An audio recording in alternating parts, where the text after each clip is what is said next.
to another episode of A Drink with the Brewster. So today we're having a sit and chat with one of my friends within the distilling space, Ashley Moimise. How are you, Ashley? I'm good. How are you, Ups? How are you doing? I'm good, thanks. Just received the good news that we are finally on level 3 and things are kind of looking up at least for Yeah, that's good news. Yeah, that's good news. I'm just crossing fingers. We don't get to Saturday. They like, remember the cigarette situation.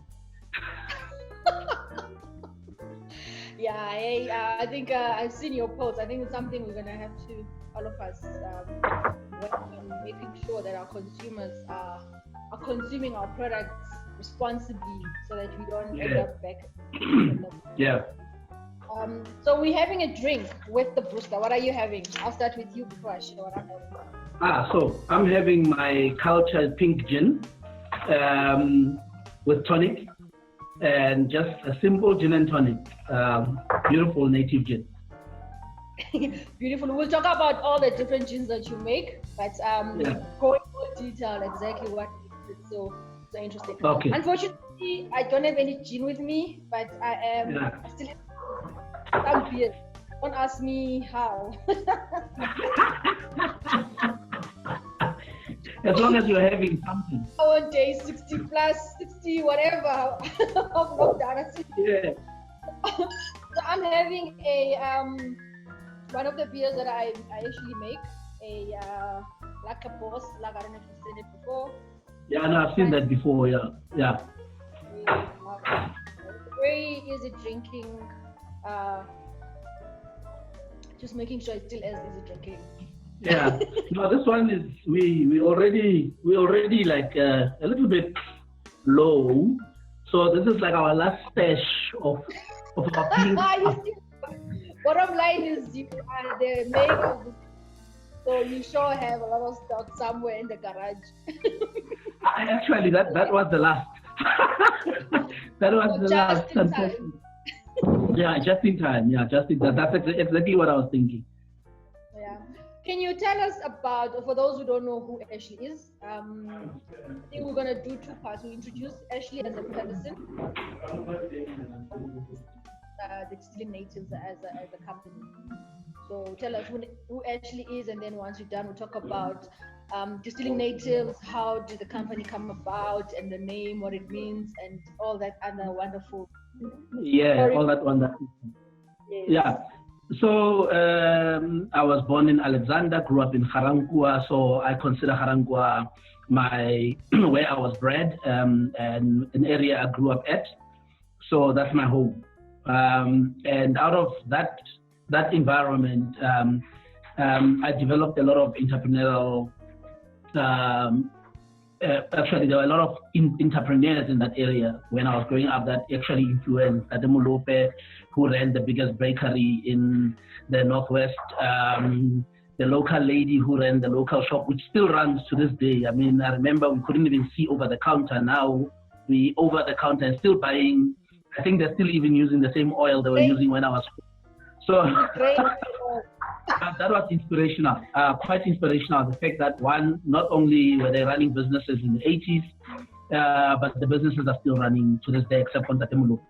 But those are the influences. And I'm a restaurateur. I love cooking. I love food. I love entertaining. So I've owned 2 restaurants in the past 11 years. And the new baby is now the Distilling Native, which is gin distilling. Doing it out of Hartebeest, and loving it. It's been a year. I couldn't celebrate our year's anniversary because of the outbreak, but we are here, and now as we speak, we're ready to deliver Monday. And Distilling Natives, how did the name come about? Look, when I started this project, the idea was to do beer when I still had my restaurant. Have an in-house beer, and the beer was going to be native lager. And it will tell the stories of Lady Selborne, which is near to Garankuwa. So a lot of the people who were staying in Lady Selborne were moved to Garankuwa, Soshanguve and Mabopane. So to tell the story of the brewing in that era, in that area, right? So, but because restaurant being petting on our machine, it had a lot of dynamics that were at play. We shelved the idea, and when we were ready to distill, we thought, what are we going to do? So gin was the obvious choice, purely because of the revolution, but then the name was borrowed from there. So the name Native Gin was borrowed from the Native Lager, which we suspended in 2013, right? So with that, we thought Native would be a gin, but what would be the company? Because I don't like the idea of having the company name being the brand name of the product. It doesn't allow you to expand. Exactly, you don't have room to grow, yeah. Then we thought, but we are natives, we are distilling, so why can't we be, as a company, the distilling natives? As such, it actually describes the business. When you say to somebody, I'm from a company called the Distilling Natives, you already know that distilling and the black, well, people assume native means black, but yeah, if we go with that narrative, so they're natives. So we saw it very fitting for our product and our company to have that synergy. I love your what do you call it? The is it mission? I don't know what you call it. I don't know if you know it by heart. Do you know it off by heart, or if you quickly check it out on Google? Which one? Our mission? You mean the our sidebar that says the spirit of our lineage? Yes, I love that. Do you know it? The spirit of our lineage. On the spot here. The spirit of our lineage. It's what? Do you know it off by heart? This. Oh no! I have. That's why I summed it up to the spirit of our lineage. But I mean, the whole idea is that I don't know it by heart, but I can explain it to you, right? Because that's. Somebody can then Google it, or we'll put it to the site. Look it up. Yeah. Look, the whole native culture, the spirit of our lineage, it's paying homage to folks that came before us. In our case, black women that came before us, who were the traditional brewers. Whether there's umcimbi, whether there's a wedding, funeral, a get-together in Tswana, they say a khutling, I don't know what it's, at the King's Crop. They would have umkomboti made. And traditionally, that would be made by women. But as black people, we're not limited to just brewing beer. The black people have been brewing, distilling spirits, popularly in Botswana, Lesotho, and in the Eastern Cape, called toton, because of the droplets when the gin, not the gin, when the spirit comes out on the other end. The only thing is that it was never regulated alcohol-wise, ABV. So it could be anything, it could be anything, and it could be hectic, But so culture celebrates the lineage. We come from that lineage, as you and I, as a brewer and a distiller. And that's why it doesn't say distillers, it says brewers and distillers. We're paying homage to brewers and distillers of our lineage, and then we are the generation that's going to take it forward. And the generation that comes after us, that brews and take this industry by storm, it will be the lineage that you and I leave for the next generation. So it is pretty much native culture as a celebration of it. And the two brands, or the three brands that you currently have, are obviously the native. I know what's my favorite one. No, I know it when I see it. The native culture is my favorite. Your favorite is culture. Yeah, your favorite one is hibiscus. So we've got three gins, right? So we've got the classic. Culture, yeah. So we've got the classic native, which is a honey bush. Yeah. So we've got the classic native, which is honey bush distilled, and we've got the culture, which is hibiscus infused, and then our latest offering is the karakara, which is an orange infusion. But actually, karakara is the technical name for the orange. It's the agricultural name for the orange. Oh, okay. I didn't know that. Yeah. So we adopted that. Yeah. So 1967, I think, from Brazil, they started planting them in Limpopo, and they've been growing them since 1967 in Limpopo. And they're only available in July. So that's why it's special. Okay, I learned something new today. Thank you for schooling me. I think I think the other thing I wanted us to talk about is the Africa Day celebrations, and obviously we've just gone through what distilling natives is about, and very much enriched into our African cultures and. So, what did you guys do for Africa Day? Any wonderful things that we should check out on your social media, or what did you guys get up to? Look, Africa Day, unfortunately for us, was a bit of a damper because of the situation we find ourselves in. Ideally, we would have wanted to launch a sorghum podcast on Africa Day.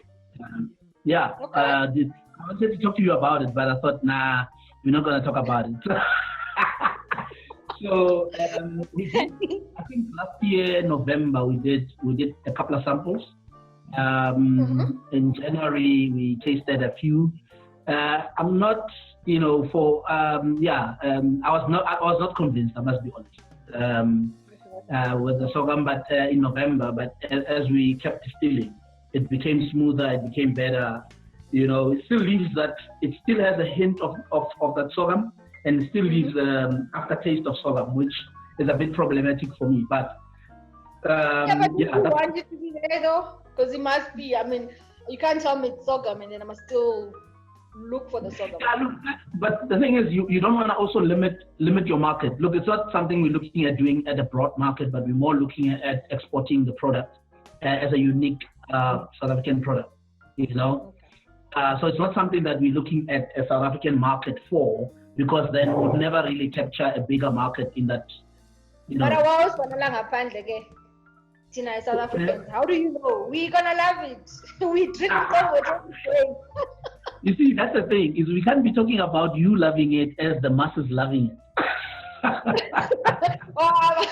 I represent the masses. Unfortunately, the market we serve, we have to drag from an environment of populist drinking to an environment of enjoying something that is artisanal and crafted. You know what I mean? They don't come willing. You have to introduce it bit by bit. If you want to export something that is uniquely South African, and people are looking for something uniquely South African, you have to be wise about.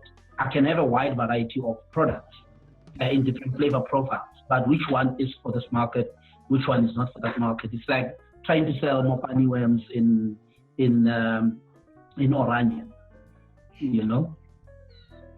Out of all places, huh? You could have said in the Eastern Cape. People funny worms, they make faces, Yeah. Yes, it's an enjoyable product, but you have to look at how much of the percentage of the population actually enjoys it. And then from a business point of view, and not from a love of indigenous products point of view, you have to balance the two.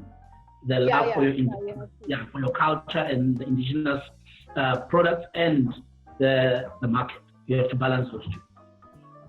Okay. I'll make myself your target market. Okay. I'll move to Oranje so I could taste it. You're more like the person that would buy like half a tank of the vodka before I even bottle it.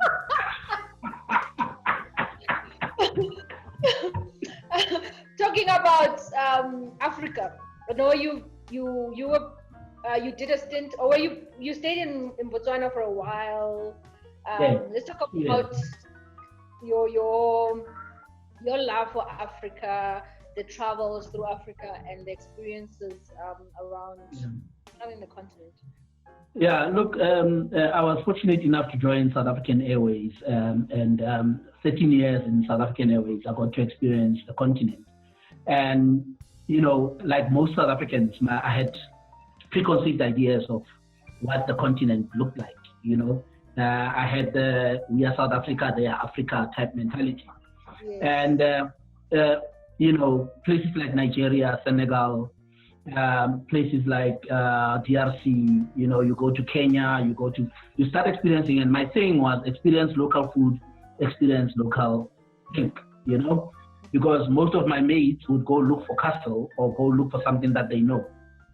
For me, the most important thing was when you leave this place, SAA, what would you have taken away from your experiences? And being somebody who loves food and going out in restaurants, the biggest thing for me was always finding best, not necessarily best food as in the expensive food, but what is unique to that particular country, what is unique to that particular area as well, and really, really enjoy it. And I mean, once you have that thinking and that approach, you tend to enjoy traveling the continent more, because you're not worried about this doesn't look like Joburg, that doesn't look like Sanchez, that doesn't look like, it shouldn't look like it, because then there is no experience. There is no need to travel if everything else looks like South Africa, you know what I mean? I mean, you go to Zambia, you enjoy beautiful beer in Zambia, Zimbabwe, you go to the DRC. I think, to be honest with you, my favorite beer has always been Star beer. I know some people will mock me, but I love Star beer. Star from Ghana, Nigeria, from West Africa. Yeah, mostly West Africa, but Nigeria prominent. I love Star beer. And I mean, and funny enough, I love it in a pot, not in a dumpy. True African. I love it. And because we always had dollars when we were traveling, we could take one of those bags that in Botswana they call them Zimbabwe, the bags those striped bags that people travel with. Yeah, and the plastic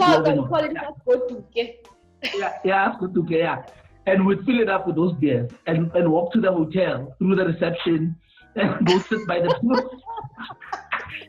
And we're chilling at a 5-star hotel and we drink beer from the streets, but I mean, that was the most, for me, the food, the drinks, local beer, the colorfulness, the markets, I just found Africa very vibrant. I found Africa, not Africa actually, I found the continent very entrepreneurial.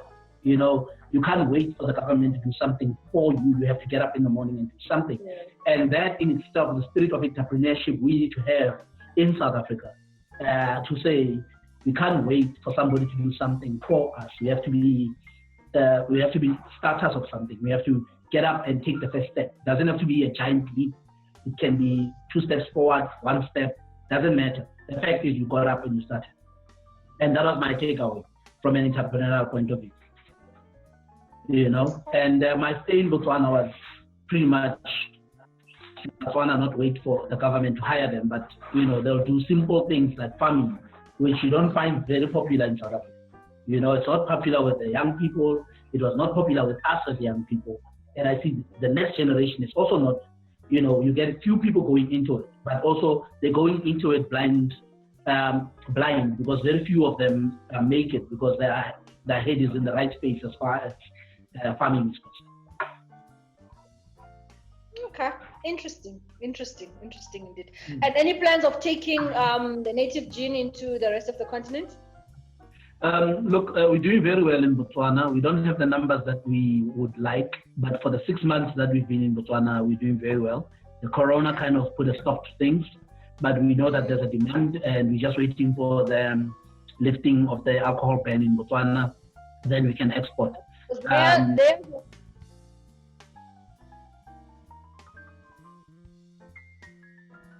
The lockdown was lifted 2 weeks ago or last week. Early last week. Okay. But the ban is still on. The ban is on for 6 months. So it's useless to even try and export to them when they're going to be stuck with product. Yeah. You know what I mean? Lesotho, we've lined up Lesotho. We're just finding a few challenges in Lesotho, finding the right partner who's seriously vested the way that we are in the brand and who would own the brand in that country. And then Namibia, we were supposed to go to Namibia as well. So tickets. We've got the tickets, but we can't travel. You are franchising Moswena now. You franchising the brand. What's happening? No. The idea is not to franchise the brand. For us, the idea is that we can't. If we grow into Botswana, we don't want people that buy the brand and try to sell it. We want people that own the brand. Okay, that is the full buy. So because then they feel part of the family, and then they invest in the brand. And because if somebody buys, it's like a distributor. A distributor could be distributing mine, yours, Stibella's, and 300 and 400 other products. But these guys are focused on this product. You know what I mean? They now have applied for a proper distribution license because they were selling it through their mobile bar. So now they've got a proper distribution license. Now they've got warehouses lined up. They've got distributors lined up. So it's they're doing the work because they feel a part of it. And even when we brand their marketing, it says native Botswana. It doesn't say native. Yes. Yeah. And the whole idea is that with time, we'll be able to find a local botanical and then do a native, instead of a honey bush, it's the South African botanical. A Botswana botanical that is indigenous to Botswana, or in our thingy we say native to Botswana. So you need to find a that's native to Botswana. You need to find a botanical that's native to Lesotho, a botanical that's native to Namibia, and so forth. And that way the brand grows. We still have the same base of gin with the same amount of botanicals, but your main botanical, which flavors your gin, would be a local native plant. Wow.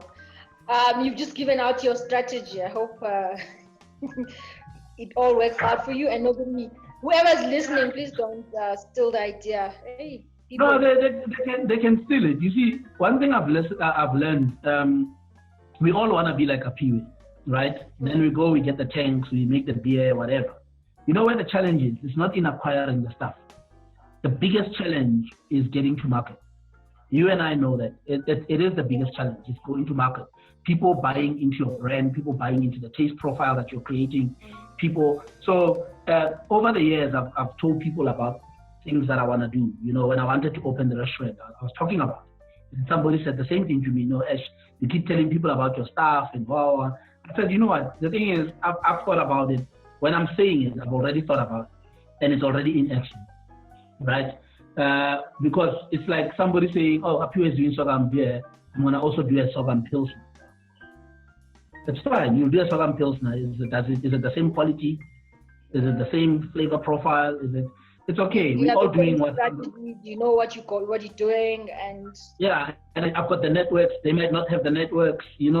I've got a lot of friends that I'm surrounded by people with money, but sometimes they don't have the idea that their money can buy. You know what I mean? You know people, please introduce me to these people. Yeah, but their focuses are on different things. We all have our areas of excellence, and their focuses are in something else, different from what we do. And they're successful at it, and I celebrate that. I celebrate the differences and the fact that each to their own, and everybody's doing their own thing. We can only be stronger if we are not all concentrated in one area. You know what I mean? Because the economy is huge. Yeah. No, that's what I love about you as a business person, that you actually collaborate. You open to collaborating. I saw your recent collaboration with Yamama Khamere. With her ginger beer. You want to tell us a bit about that in the last few minutes? I know I'm almost our time. That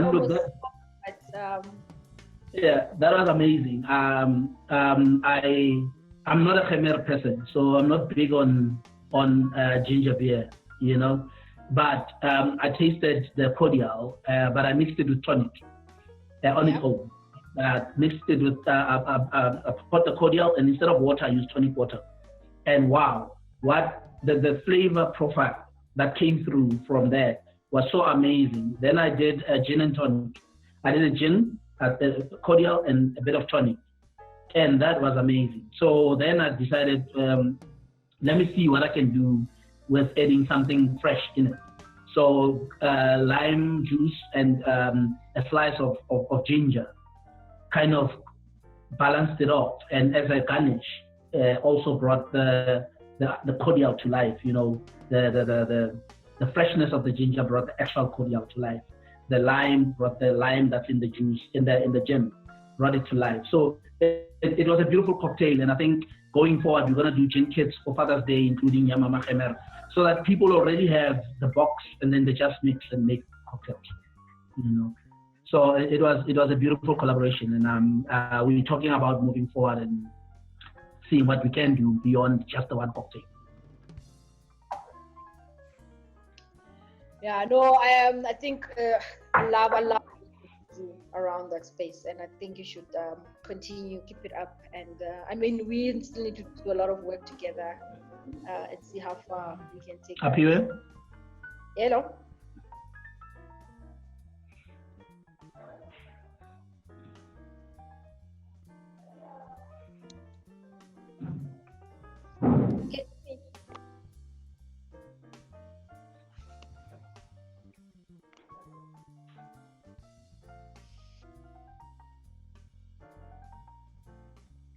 Hello? Oh. Can you hear me now? Can you hear me now? Yeah, no, I can hear you. Yeah. Oh, sorry. I think, I mean, we're actually wrapping up, so at least the network cut us off. So I was just saying that I love the work that you're doing around collaborating and like, me, I love that kind of stuff. If we can, let's work together. I mean, the pie is big enough for all of us to have a slice. And here's the thing up here is that we have a problem of working in silos, and that is why we don't grow. What can grow us is find where we can link up. If I know people that can, I don't do beer, but if I know people that can help you get to a next level, why not introduce them to you?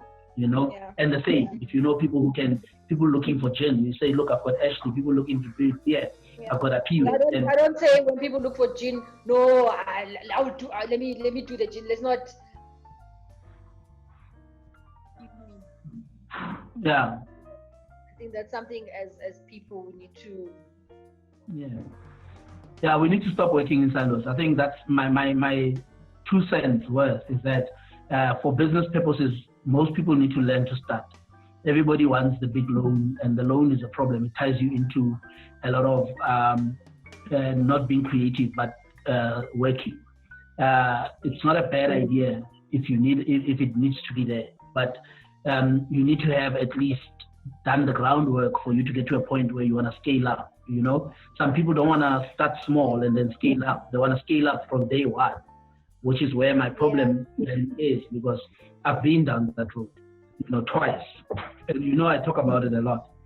So I always say, start small, let the business grow organically, wait for the time when you need to scale up, and that's the time you can justify why you're taking a loan, because you've already built a brand, not only in the product, but the company, or you build value in the company.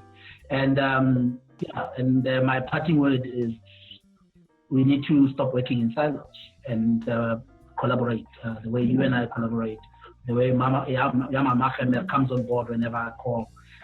There's a lot, guys doing juice and whatever, and trying to work together to make sure we grow ourselves and we grow our businesses. Thank you so much. Cheers. That was a drink with having a drink with Ashley Moibise from the Disney Natives. Just imparting, how do you say it? I am native. What's it? I am native. I am native. Thanks so much. Catch us again next week for our next episode of A Drink with Brewster. Thank you so much.